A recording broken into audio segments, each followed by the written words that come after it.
Hi guys, welcome to Byte Mastery YouTube channel. By default, you need to manually save files in Visual Studio Code. Let's see how it works and how to enable the autosave feature.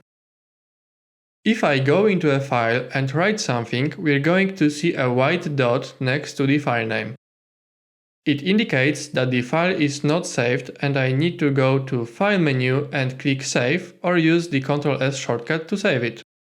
To quickly turn on the autosave feature, we can go to File menu and click Autosave.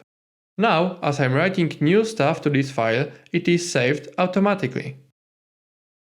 If you'd like to have more control over when it is being saved, then you can go into the settings and type Autosave. As you can see, when we enabled this feature, it defaulted to saving changes after 1 second. We can of course override that to whatever we want, say 5 seconds. We can also use onFocusChange setting, which will save after we change the focus to other editor. Let's see it in action. Now, as I make my changes in this file, you can see they are not being autosaved. But when I change focus to another file, it's going to save it. The last one is onWindowChange, which will save the file after we go to another window on our computer. Let's make more changes to the file. And now, as I Command Tab to switch to another window, it will save this file.